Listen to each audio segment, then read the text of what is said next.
Les forces russes intensifient leurs opérations en Ukraine, avec des frappes précises visant les positions des forces armées ukrainiennes. Le 14 janvier, des mortiers de la garde russe ont ciblé l'infanterie ukrainienne sur le front de Kharkov, infligeant des pertes significatives.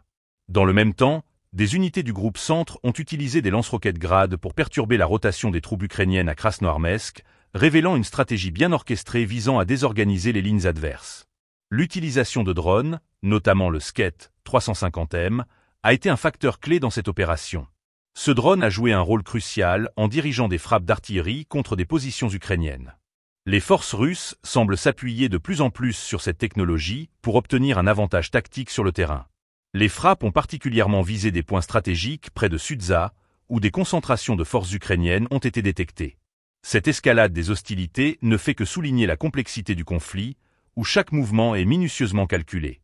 Les forces armées ukrainiennes continuent de faire face à des défis majeurs, notamment en matière de logistique et de renforcement de leurs positions.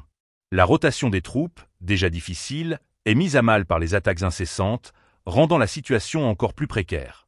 Les événements du 14 janvier s'inscrivent dans un cadre plus large d'une intensification des combats, où chaque jour apporte son lot de défis et de pertes pour les deux camps.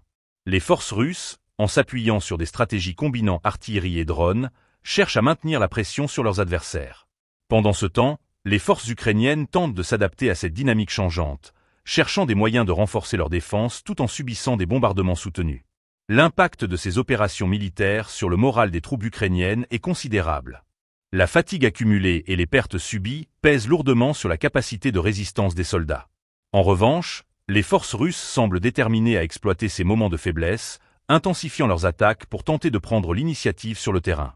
Dans le contexte actuel, où les hostilités se poursuivent, il est crucial de suivre de près l'évolution de la situation. Les événements du 14 janvier mettent en lumière la brutalité du conflit et la nécessité d'une attention internationale soutenue. Les conséquences de ces opérations se feront sentir bien au-delà du champ de bataille.